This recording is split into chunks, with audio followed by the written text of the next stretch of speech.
volatile di zona hijau, sementara Dow Jones melesat 1,2%, sementara dari komoditas harga minyak juga mengalami kenaikan sekitar 2%. Ya, pasar saham Wall Street mengakhiri sesi volatile Kamis dengan keuntungan yang solid. Investor menyambut pemberlakuan kembali regulasi untuk bank-bank besar.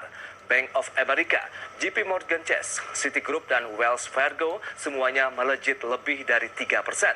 Goldman Sachs juga melambung 4,6%, sementara Morgan Stanley naik 3,9%. Saham-saham bank besar melonjak ke posisi tertinggi pada... Baik, kita akan lihat dan review bagaimana dengan penutupan bursa Eropa. FTSE 100 mengalami penguatan sekitar 0,38% di level 6.147, sementara CAC 40 mengalami penguatan 0,97% di level 4.918. Sementara DAX mengalami penguatan 0,69% di level 12.177. Seperti yang selengkapnya bisa Anda saksikan di layar televisi Anda. Baik, dari wilayah Eropa, pemirsa, kita beralih ke Asia, di mana CEO SoftBank Group, Masayoshi Son, memutuskan untuk keluar dari jajaran direksi Alibaba Group Holding Limited. Dan langsung saja kita ke tanah air. Kita lihat bagaimana dengan penutupan indeks harga saham gabungan kemarin yang akhirnya juga ini berada di zona negatif, melemah sekitar 1,37%, berada di level 4.896,73. Ya, selengkapnya kita lihat ini adalah intraday perjalanan indeks harga saham gabungan pada perdagangan 25 Juni 2020 melemah 1,37%. Dengan posisi tertinggi di 4947, sementara terendahnya di 4893,02. Baik pemirsa, demikian review market global dan juga indeks harga saham gabungan. Di segmen berikutnya kami tentu akan hadirkan narasumber yang kompeten untuk membahas bagaimana strategi investasi Anda. Sesaat lagi.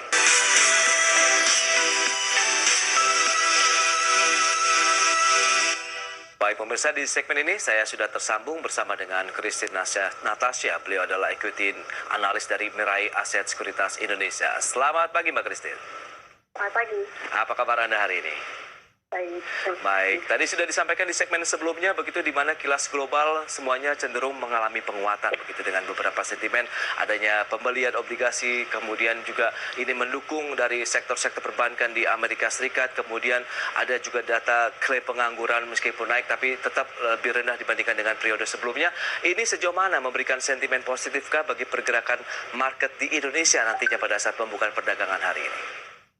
Ya, menurut saya cukup memberikan sentimen positif ya, karena juga dari revised first quarter 20 US GDP yang menunjukkan bahwa US ekonomi yang contracted 5% ini sebenarnya udah inline dengan estimasi, dan kemarin juga kan JCI juga udah turun cukup signifikan dari dalam negerinya. Jadi saya kira mungkin di pembukaan mungkin ada optimisme dari pasar, walaupun sebenarnya ada profit taking yang bisa terjadi juga di akhir sesi. Baik, indeks harga saham gabungan pada hari kemarin ditutup mengalami tekanan di atas 1% begitu, dan sekarang juga ini menjelang weekend, biasanya juga rawan profit taking begitu. Dengan kondisi menjelang libur ini banyak yang melakukan aksi jual. Apakah tekanan akan berlanjut pada hari Jumat ini? Ya, menurut saya sih ada optimisme di pagi hari, tapi menurut saya masih mungkin ada tekanan di akhir sesi. Walaupun lebih cenderung ke sideways lah, jadi tidak terlalu dalam. Kalau kita lihat pagi ini perbukaan bursa Asia juga sudah mulai menghijau begitu. Ada optimisme apa begitu yang dilihat market selama ini begitu di tengah pandemi virus corona, kemudian perang dagang ini sekarang Amerika Serikat dengan Eropa, kemudian di Laut Cina Selatan juga kondisinya masih tetap hangat hingga saat ini, Mbak Christine. Ada data dari misalnya di US ada durable goods order yang ternyata rebound di bulan Mei ini posting the largest increase since 2014, yang juga memberikan sedikit positif sentimen terhadap market secara global, dan tentunya ini mungkin dengan adanya perbaikan di Amerika Serikat kita juga mengharapkan dengan liquidity yang lebih baik ke pasar Indonesia. Baik, sejauh mana Anda melihat bahwa pembukaan indeks harga saham gabungan hari ini akan ada perbaikan? Saya kira mungkin bisa rebound sampai ke 4950 dan menguji resisten di 5.000. Oh, ada peluang ke 5.000. Menguji resistennya. Itu resistennya dia ya. Baik, tapi kan kita lihat juga 4.900 beberapa kali tertembus, kemudian juga akhirnya lagi-lagi gagal bertahan begitu dengan tekanan jual yang masih terus terjadi dari investor domestik maupun asing. Nah, Anda melihat strategi investasi tentunya bagi para investor menjelang pembukaan market nanti begitu. Apakah kita sudah bisa mengambil posisi beli memanfaatkan pelemahan yang ada saat ini, atau lagi-lagi kita masih wait and see sampai benar-benar terbentuk harga yang sudah mature dari pergerakan indeks di pagi hari ini?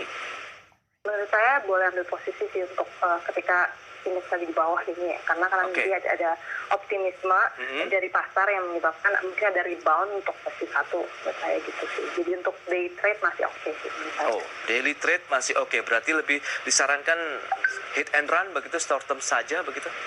Iya, betul. Oke, kita akan sampaikan emiten update ini, Mbak Christine, kepada pemirsa IDX Channel begitu. Ada beberapa saham yang cukup atraktif, diantaranya ini ada PT Temas Tbk dengan kode sahamnya TMAS yang kita lihat meski di masa pandemi seperti saat ini masih tetap akan membagikan dividen sebesar 20% dari laba atau 20 miliar rupiah yang sudah disiapkan capex hingga 650 miliar rupiah. Grafis lengkapnya bisa Anda saksikan di layar televisi Anda dari PT Temas Tbk. Kita lihat pada penutupan kemarin masih mengalami tekanan minus 2,38% di level 123. Sementara kinerja dalam 3 bulan terakhir masih bergerak positif hingga 98%. Market cap-nya mencapai 700 miliar rupiah dengan PE ratio 41 kali. Adapun bergerak di induknya otomotif. Ini dari PT Indomobil Sukses Internasional Tbk, pemirsa. Di mana IMAS juga akan membagikan dividen tunai totalnya sekitar 13,8 miliar rupiah atau RP atau maksud kami 5 rupiah per sahamnya. Kamis kemarin naik 12% di level 705, sementara kinerja 3 bulan 45,6%, market cap mencapai 1,95 triliun rupiah dengan PE ratio 11,56 kali. Industrinya bergerak di sektor otomotif. Baik Mbak Christine, kita akan ulas satu persatu ini. Temas, dividen akan dibagikan 20% dari laba atau sekitar 20 miliar rupiah. 3 bulan masih naik 98%, tapi penutupan kemarin turun di atas 2%. Analisis Anda seperti apa? Menurut saya untuk perusahaan Temas saya kurang suka ya, karena tahun ini kalau kita lihat dari laporan keuangannya, mereka membukukan kenaikan pendapatan, namun laba periode berjalan mereka masih turun cukup signifikan. Tahun lalu first Q 2019 dia membukukan 42 miliar, lalu tahun ini bukuan hanya 5 lebih ya. Jadi menurut saya ada penurunan signifikan di situ. Lalu kalau kita lihat dari capex mereka cukup besar untuk tahun ini di tengah slowing dari ekonomi, sekitar 550 miliar. Dan kalau kita lihat dari capex ini semuanya mostly didanai oleh bank loan ya. Kalau kita lihat dia juga punya bank loan yang cukup besar. Ada utang jangka pendek 300 miliar, lalu ada utang bank juga 457 miliar, dan kita masih akan mengekspektasi second quarter result dia yang mungkin akan berada di territory negatif, sekitar 10 miliaran. Dan menurut saya dengan PSBB di second quarter juga mengganggu volume angkutan perseroan gitu. Jadi ini akan mengalami penurunan yang cukup signifikan. Walaupun ini ada pembukaan PSBB ya, jadi ada new normal going forward di second half, itu adanya optimisme sebenarnya untuk kedepannya, karena kita harus melihat forward looking ya. Tapi menurut saya untuk Temas mungkin hanya saya sarankan untuk short term aja sih. Short term. Lebih kepada sektornya atau industrinya kah, pelayaran begitu yang cukup berat di masa-masa COVID-19 seperti saat ini, atau ada hal lain yang membuat Anda cukup bersikap netral saat ini untuk Temas? Karena kita lihat juga dengan capex yang mencapai 650 miliar tadi digunakan juga untuk membeli kapal baru, kemudian pengembangan sistem. Berarti kan untuk jangka menengah panjangnya mereka sudah siap bersaing kembali begitu dengan perlahan-pelan. Oke lah, dengan kondisi COVID sedang tertekan, tapi mereka mencoba berbenah diri. Ya, saya kira untuk short term aja sih, untuk until the end of the year harusnya improvement masih akan gradual gitu. Akan signifikan, walaupun ada capex yang begitu besar, tapi kan nggak semuanya ini akan berkontribusi ke revenue dalam jangka pendek ini. Gitu. Jadi untuk saat ini kalau saya lihat memang penurunan yang cukup signifikan dari volumenya mereka itu lumayan bahaya gitu untuk perusahaan. Tapi kalau untuk jangka panjangnya mungkin akan lebih baik dengan ada pembelian 6-8 unit kapal baru dan juga investasi di sistem teknologinya yang merupakan yang mana ini akan membantu mungkin dari sistem internal perseroan. Tapi Anda tetap merekomendasikan short term trading? Saya sih merekomendasikan short term aja. Oke, short term saja. Berarti current price juga kita boleh masuk atau sebaiknya nunggu di harga bawah lagi dengan pelemahan yang kemarin mencapai 2,38% dari Temas? Menurut saya tunggu di bawah lagi. Oke. Itu dia untuk PT Temas Tbk. Berikutnya Buana Lintas Lautan bagaimana? Dengan sektor yang sama, kemudian juga laba bersihnya naik hingga 19,7 juta dolar Amerika ditopang oleh pertumbuhan armada kapal tanker ini yang memberikan margin tinggi. Untuk BULL, walaupun ini juga sektor kapal-kapalan, tapi sebenarnya nature-nya agak berbeda sedikit dengan Temas karena dari kondisi pandemi COVID-19 ini sebenarnya ini memberikan sentimen positif buat mereka, yaitu di mana harga sewa kapalnya mereka tuh jadi tinggi banget karena kan produsen minyak global ini tidak dapat mengurangi produksi mereka dengan cepat.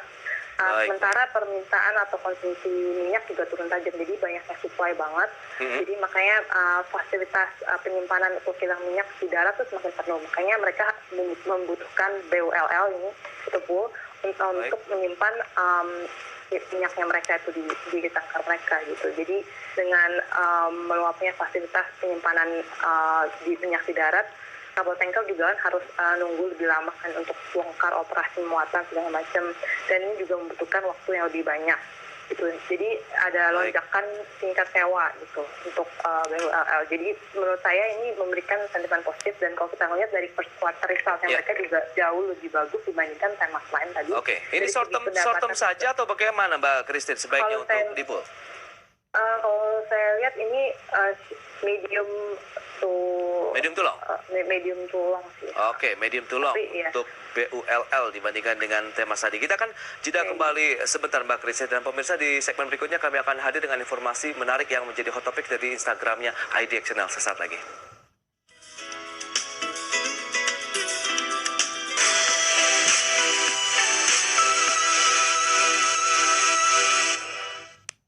Baik pemirsa, terima kasih Anda masih bersama kami di Market Bonding, dan sudah pukul 9 waktu Indonesia Barat. Saatnya kita akan sampaikan bagaimana dengan pembukaan market hari ini menjelang weekend. Apakah tekanan yang terjadi pada hari kemarin masih berlanjut atau tidak, meskipun tadi sentimennya positif justru datang dari global. Selengkapnya bisa Anda saksikan di layar televisi Anda.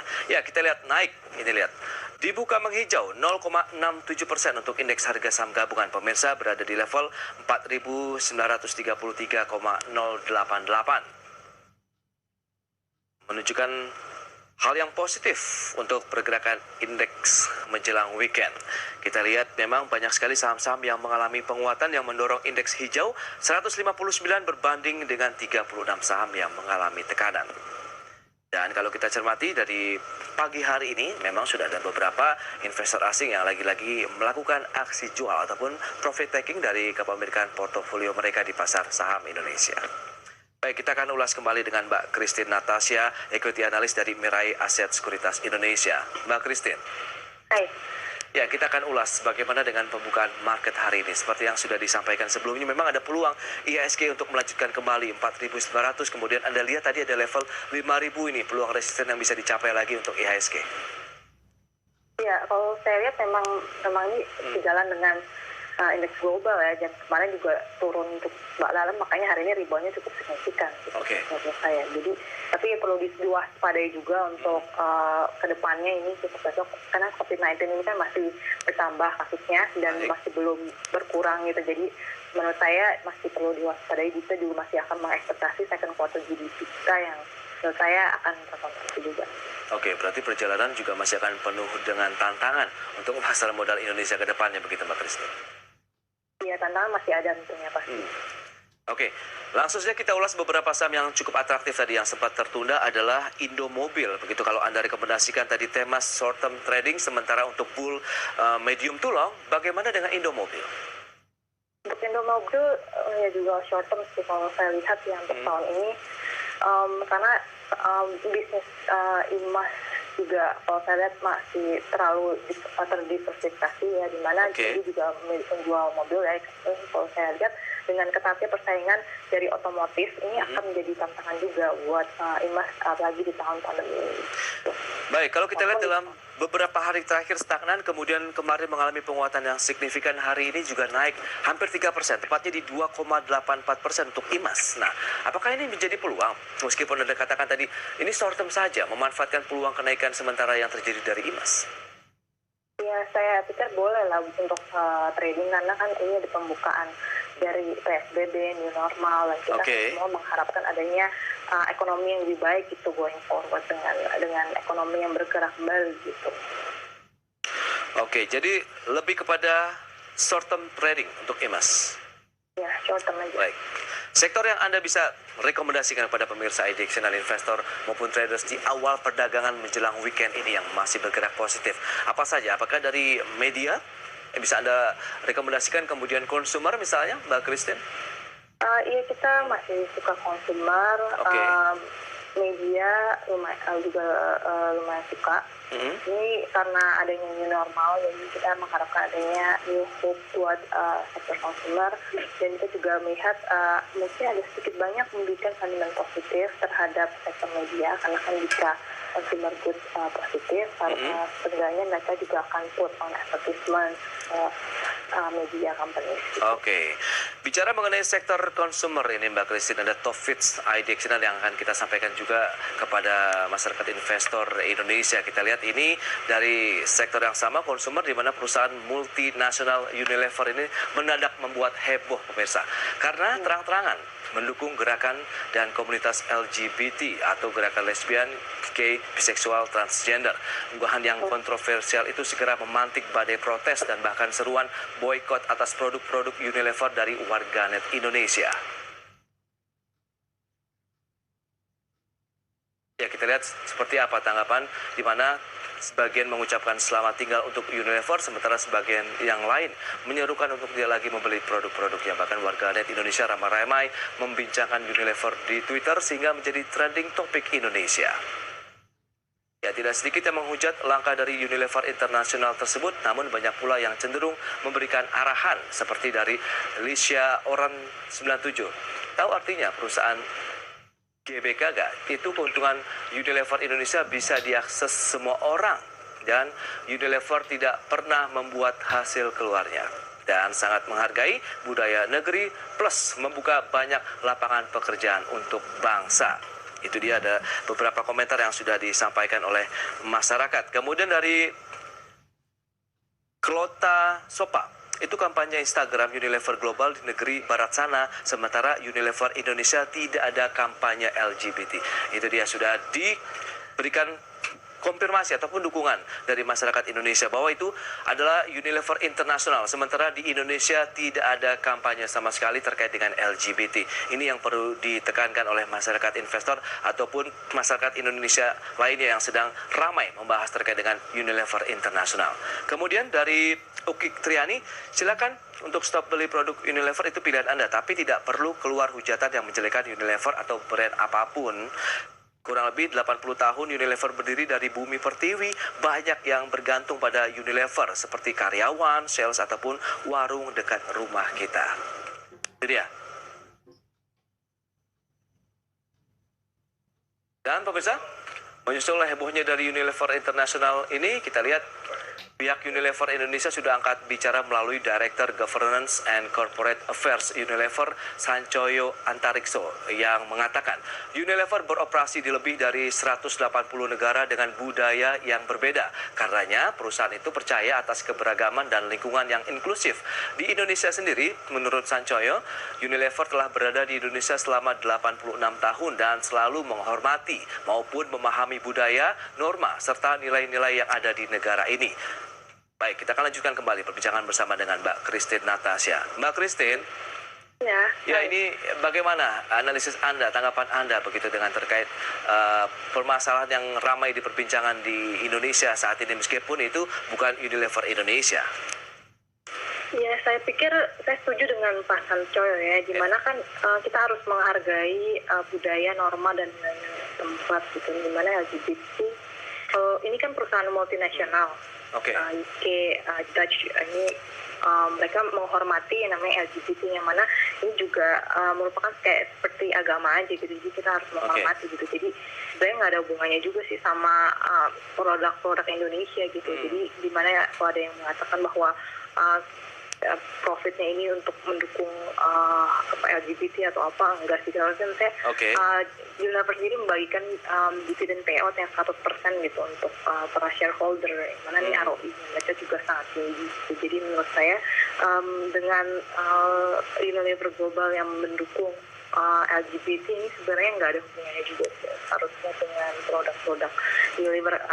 Mungkin saya kira ini akan hanya berdampak mungkin sedikit negatif ke short term aja, mungkin kalau ada orang yang nggak lebih kepada kejutan sesaat LGBT, begitu ya. mungkin mereka tidak akan membeli produk untuk saat ini, tapi menurut saya nggak berpengaruh. Baik, Mbak Christine, hari ini naik 0,95% untuk Unilever Indonesia Tbk. Kalau Anda melihat kondisi seperti ini, masihkah Anda merekomendasikan Unilever menjadi bagian dari portofolio masyarakat investor di tanah air?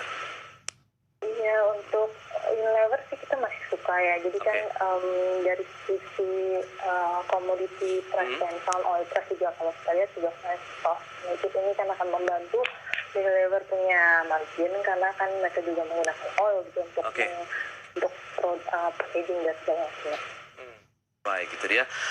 Kita masih ada satu segmen lagi, nanti kita akan bahas bagaimana dari sektor lainnya. Ada perbankan, telco, dan konsumer juga ini yang mungkin tidak di semester kedua nanti. Kami akan segera kembali sesaat lagi.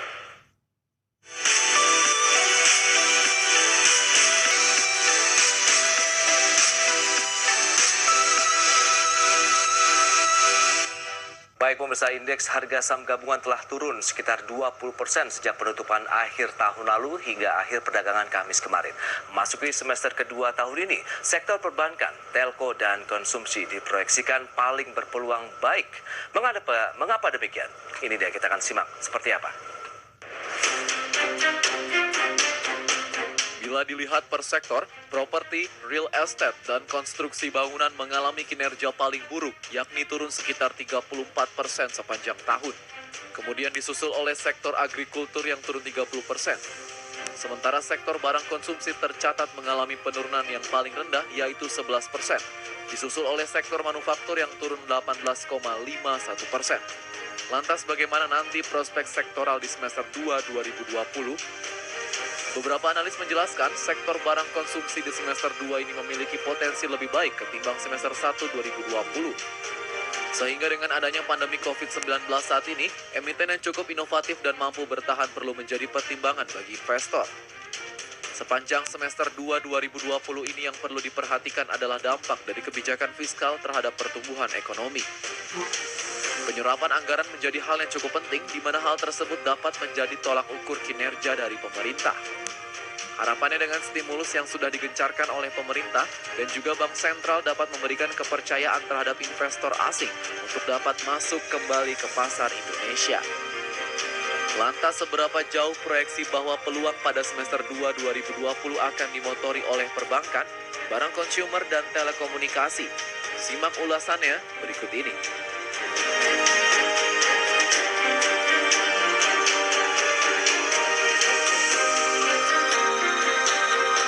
Lanjutkan kembali perbincangan bersama dengan Christine Natasha. Mbak Christine, halo. Iya, Kita lanjutkan kembali perbincangan. Terima kasih masih bergabung. Tadi sudah disampaikan ini beberapa sektor perbankan, telco, dan konsumsi yang diprediksi. Akankah ini baik di semester kedua? Menurut Anda, mana yang paling oke? Saya paling suka itu konsumer sih dari 3 sektor itu. Oh, kenapa Telco, konsumer? kalau untuk Telkom saya lihat juga mungkin ini ada negatif dari PW ya. Kalau untuk konsumer sih kayak saya lihat karena sektor ini kan paling defensif juga ya, menurut saya. Dan ada bantuan dari pemerintah juga yang dimana kayak contohnya Family Hope Program gitu buat 10 juta families gitu dengan total budgetnya lumayan signifikan, yaitu 37,4 triliun. Ada special food card atau kartu sembako yang dimana pemerintah akan membagikan Rp200.000 per bulan untuk setiap orang dengan total budget juga lumayan fantastis 3 triliun, yang mana semua bantuan-bantuan pemerintah ini saya harap ini juga akan memberikan dorongan untuk masyarakat karena membelinya dalam jumlah besar ya Mbak ya. Ya, karena dengan bantuan pemerintah ini diharapkan untuk staple produk atau consumer produk itu mereka juga masih ada willingness untuk membeli gitu kan, dibandingkan dengan produk discretionary kayak baju misalnya. Jadi untuk Oke, sektor konsumer yang Anda jagokan dibandingkan dengan telco dan perbankan. Tapi kalau kita lihat emiten-emiten di dalamnya, apa saja yang bisa Anda rekomendasikan kepada traders maupun investor di sepanjang perjalanan hari ini? Ya, kita punya target fundamental untuk ICBP dan INDF itu buy. Dengan target price ICBP itu di 11.900, untuk INDF di 8.600. Dan untuk Kalbe Pharma kita punya rekomendasi fundamental trading buy dengan target price itu di 1.650. Untuk Unilever kita juga trading buy di target price di 9.300. Baik, tapi kalau ICBP secara fundamental apa yang bisa Anda sampaikan kinerja yang membuat ini Anda rekomendasikan kepada pemirsa di channel? Ya, saya pikir dengan konsumsi Indomie di saat melemahnya purchasing power juga menurut saya masyarakat Indonesia gitu masih akan mengkonsumsi Indomie gitu, dan menurut saya dari SBC dari akuisisi Painfilnya menurut saya itu memang ada sentimen negatif ke depannya karena kemarin juga sempat turun banyak, tapi menurut saya itu short term pain, tapi untuk long termnya kita berharap ada long term gain gitu, karena dengan akuisisi ini diharapkan akan membantu menaikkan net bottom line-nya mereka, walaupun untuk saat ini dan untuk tahun depan mungkin belum akan terlihat gitu. Karena kan juga ini baru rencana akuisisi untuk Painfil kan. Tapi dengan adanya pandemi, kemudian setelah Lebaran kemarin di mana juga aktivitas pusat-pusat belanja ditutup, kemudian masyarakat disarankan untuk stay at home begitu. Ini kan menurunkan juga dari sisi pendapatan ICBP tentunya. Ya, semua sektor juga pasti di second quarter terutama ya, di mana ini kan quarter yang dimana ada Lebaran dan kita semua itu pasti kehilangan momentum ini gitu untuk para consumer companies. Tapi menurut saya dengan pembukaan ekonomi dan aktivitas yang berjalan kembali ini merata menurut saya untuk seluruh sektor konsumer dan consumer discretionary, di mana ada optimisme going forward yang lebih baik. Dan kita berharap juga dari soft commodity prices dan juga menguatnya rupiah kita terhadap US dollar ini akan memberikan sentimen positif juga terhadap dan segi valuasi gitu kalau kita lihat tidak terbilang mahal juga untuk ICBP current price pun boleh kita masuk? Iya, boleh. Baik, untuk investasi jangka menengah panjang tentunya kalau Anda lihat ini lebih kepada defensive stock misalnya. Iya, lebih ke defensive. Indofood juga Anda rekomendasikan? Biasanya ini Indofood. Apakah juga ditopang? Sebenarnya kan kalau kita lihat belakangan ini ICBP yang menopang Indofood begitu. Iya, karena kalau lihat dari segi valuasi NDF ini kan jauh lebih murah dibandingkan dengan ICBP gitu. Jadi saya juga merekomendasikan NDF gitu. Jadi kan dia juga punya revenue dari other division gitu, yang mana dia juga akan menopang top line-nya dia gitu. Baik, Indofood seperti apa rekomendasi yang bisa Anda berikan? Apakah strateginya sama dengan ICBP juga? Kita bisa current price, simpan untuk jangka panjang begitu, atau justru menabung saham, kita cicil beli? Ini boleh cicil beli untuk ANDF, selain dari valuasinya yang murah, ini juga tergolong defensive stock. Dan memang lebih dari 50% dari kontribusi revenue mereka juga masih datang dari ICBP division ini gitu kan. Jadi kalau ICBP-nya bagus, ya seharusnya ini akan berdampak positif juga terhadap ANDF. Baik, itu dia. Untuk ICBP dan Indofood, tadi terakhir ada Kalbe Pharma juga yang Anda rekomendasikan. Singkat saja, seperti apa yang bisa Anda sarankan? Ya, di tengah pandemi situasi pandemi seperti ini, sepertinya untuk perusahaan Kalbe Pharma kan selain konsumer, mereka juga menjual banyak, ada pharmaceutical juga kan, produk-produk kesehatan gitu, vitamin segala macam, dan juga ada positif sentimen dari situ lah, di mana masyarakat yang saat ini ingin hidup lebih sehat gitu. Jadi ada positif sentimen dari situ. Selain dari rupiah kita juga yang menguat, di mana ini juga membantu Kalbe Farma dalam hal import produk cost of goods sold-nya mereka mungkin akan menjadi lebih terbantu dibandingkan dari awal tahun. Dan awal tahun kan ketika rupiah kita melemah sangat signifikan, itu mungkin negatif sentimen buat Kalbe. Tapi sekarang kita melihat adanya stable rupiah atau US dollar, itu mungkin juga akan memberikan sentimen positif terhadap Kalbe Farma. Gitu. Baik, berarti memang sektor konsumer masih dijagokan begitu ya oleh Mirai Aset Sekuritas Indonesia, tentunya dengan beberapa emiten di dalamnya, ICBP, Indofood, dan juga Kalbe Farma, Mbak Christine. Jadi ya kalau Kalbe... Baik gitu ya, ICBP, Indofood, dan KLBF maksud saya begitu bisa menjadi pilihan investasi bagi para investor maupun trader di sepanjang hari ini. Baik Mbak Christine, terima kasih banyak atas waktu dan juga analisisnya. Sukses untuk Anda dan selamat melanjutkan aktivitas Anda kembali. Terima kasih. Ya, pemirsa, di segmen berikutnya kami masih memiliki sejumlah informasi menarik lainnya. Tetaplah bersama kami di Market Opening.